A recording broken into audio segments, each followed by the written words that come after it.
Skoks, Chicago Blackhawks Central here. Just hopping in after this crazy win. GWG here from Connor Bedard. Sealing the game, winning in overtime versus the Winnipeg Jets. So we will get into that right after this.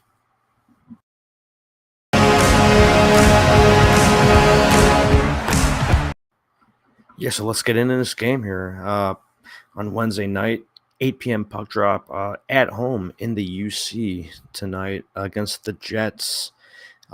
Just looking at the lineup really quick, that first line of Connor Bedard, Nick Foligno, Philip Kurashev, they were making it happen tonight. Definitely moving the puck, just skating the ice, keeping those feet moving, what you want to see, right? You got to keep moving out there. But solid game from that top line tonight. Definitely happy with that performance, right? Beauvillier, Dickinson, Radish, second line, making things happen. Not a lot early on, obviously, but we'll get into that.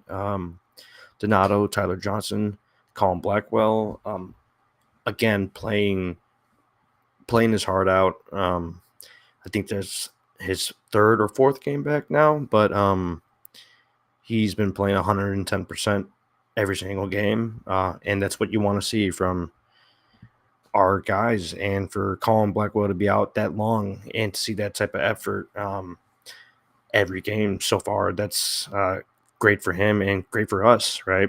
From Blackwell. Fourth line, again, just looking back at it with Lucas Reichel, Mackenzie Entwistle, Reese Johnson. I think it's reflecting with everyone else throughout the Hawks community, looking at Reichel on that bottom line there, you just don't want to see him play with those top four or that bottom line type of play style, right? Dump and chase, track pucks down, hunt the puck down, right?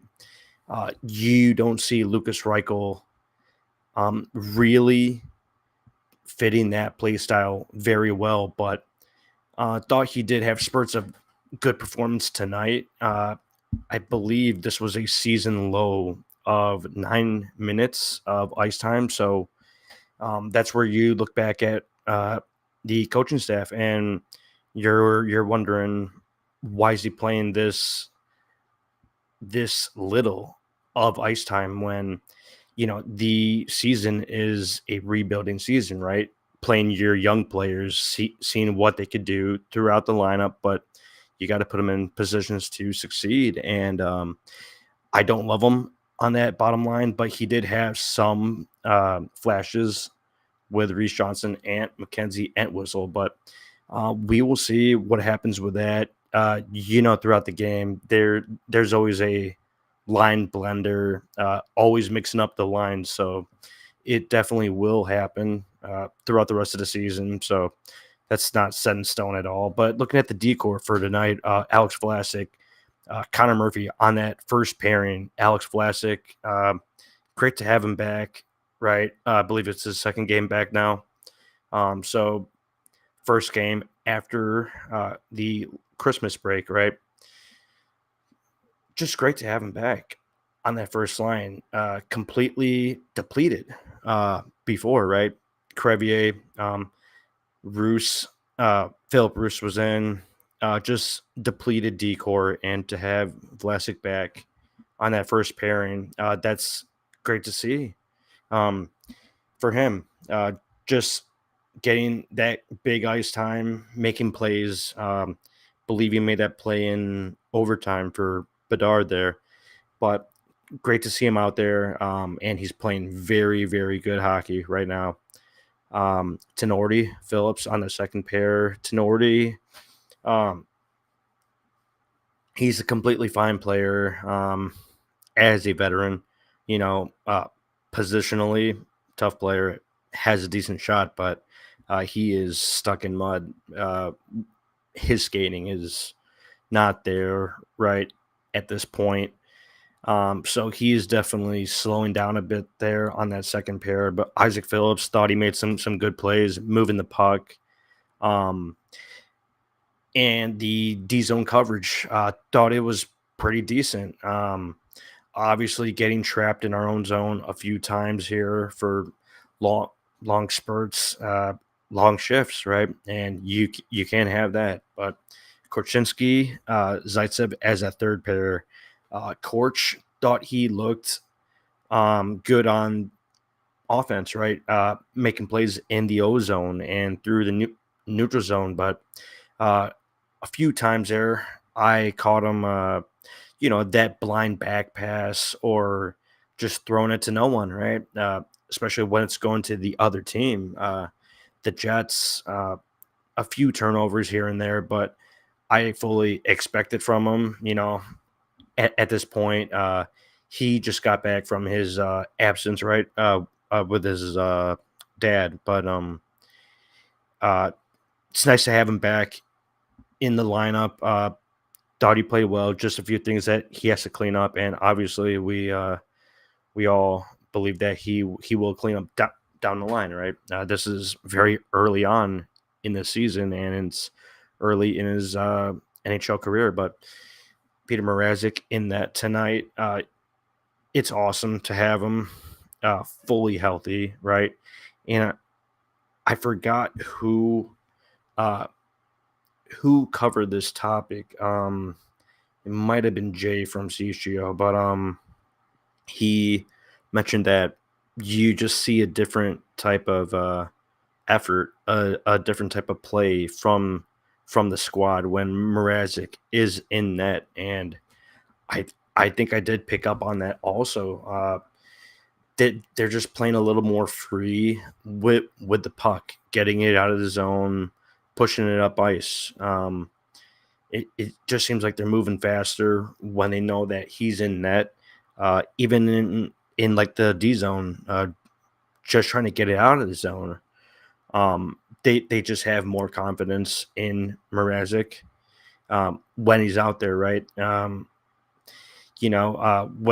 Soderblom's out there, letting letting up a high volume of uh, goals. A few softies also, but um, you do sense a bit of a difference when Mrazek is in net. So it's definitely interesting. But the extras for today were Gutman and Crevier. So we will see how the lineup shakes out for the next game. I believe is the Dallas Stars. But just going over the game stats really quick, the numbers. Shots on goal, 38 for the Jets. Early on, I think it was like 13 minutes into this game. Hawks did not have a shot on net. I believe it was 8-0 in shots. Just rough. Not what you want to see from that long break, right? That Christmas break.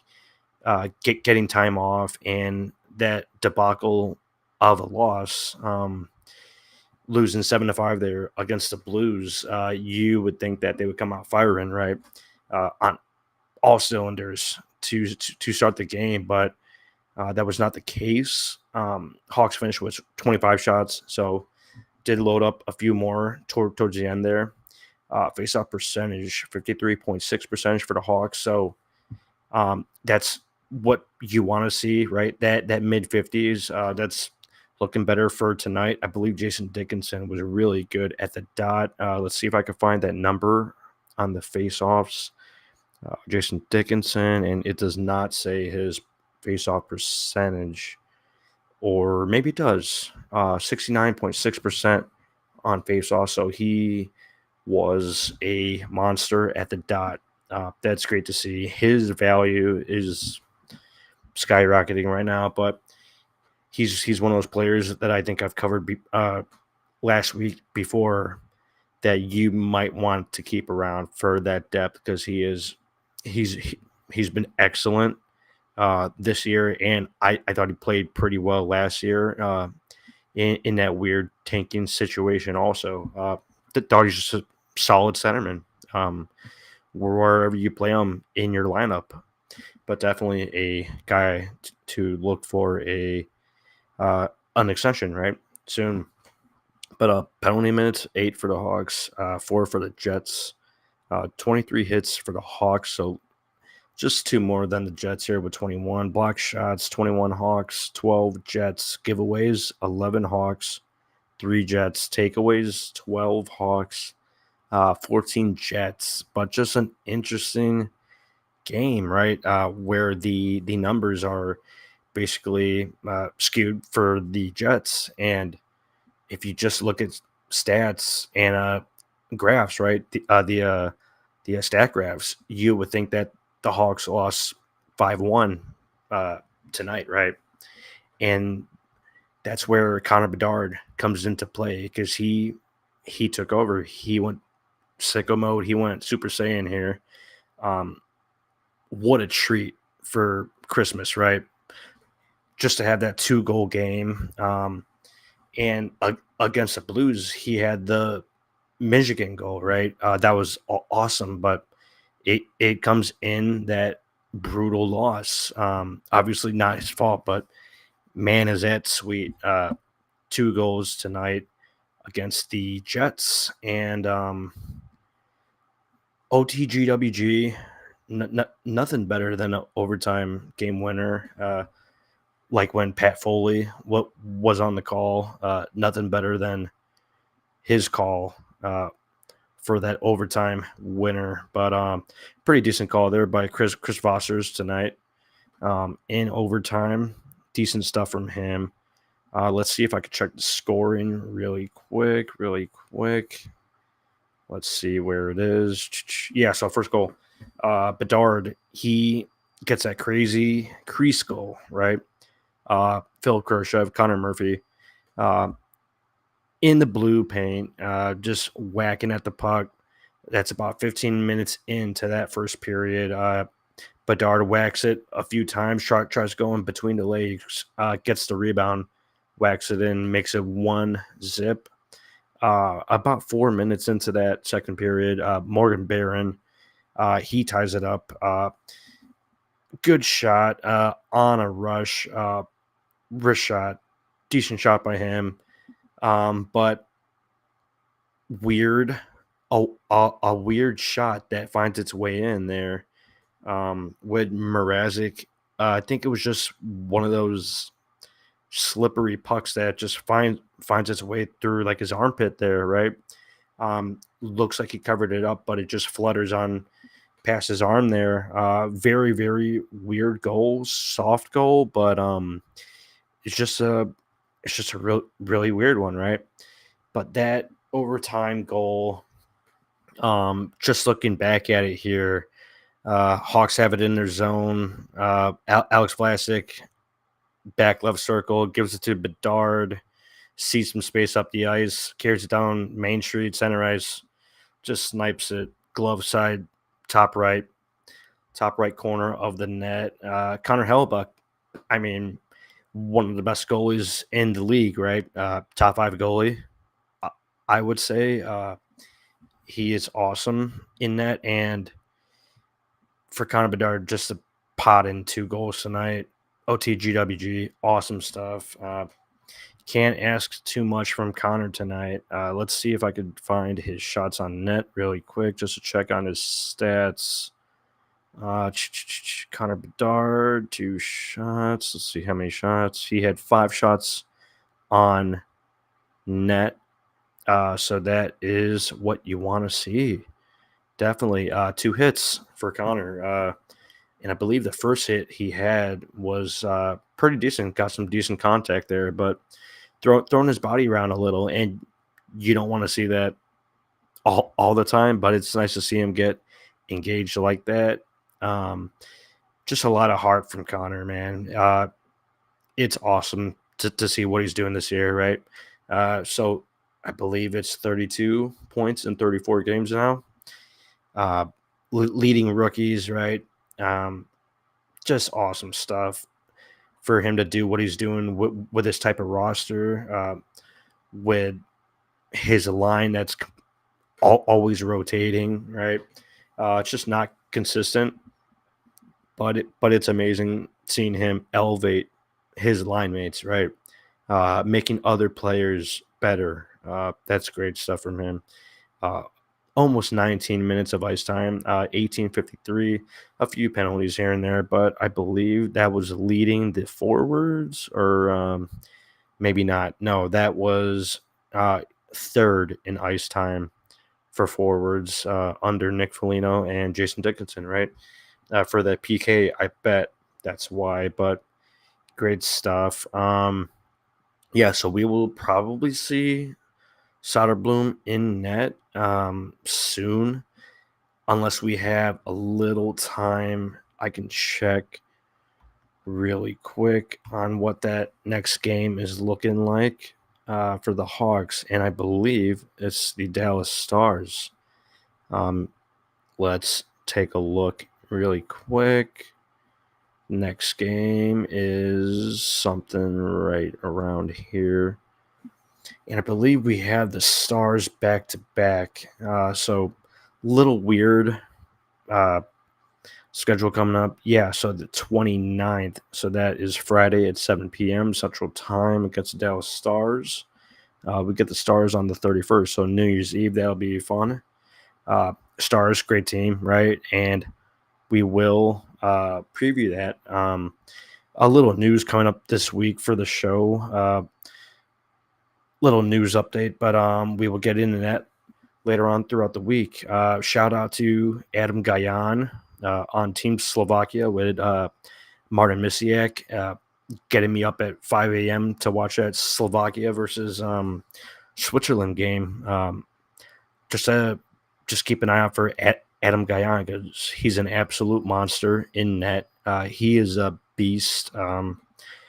His upside is definitely looking brighter than someone like Drew Comesso, which we all love, right?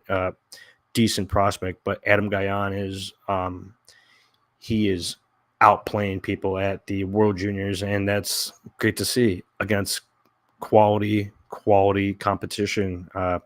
Great lineups, right? And we'll keep an eye on Team Slovakia because I think that's the team to watch this year for the World Juniors, and to have two Hawks prospects there this year is nice. And Team USA is playing tomorrow. Don't know who they're playing, but four Hawks prospects: Gavin Hayes, Sam Renzel, Oliver Moore, and Frank Nazar. I believe Nazar was the 2C last game, so definitely going to be up for that game tomorrow on the 29th of December here, Thursday. I might have to double check on that time, but I think it's 10 a.m. Central Time, so Chicago time. But keep an eye out for the World Juniors and the Hawks prospects. But we will definitely have an update on that this week because World Juniors is awesome stuff. Definitely have to keep an eye out for that stuff. But yeah, so keep an eye on the Twitter, YouTube. Always have the updates from the beat immediately, post game, anywhere, anytime that there's news, we're gonna have it up. So keep an eye out for that, and we will be back very soon. Let's go Hawks.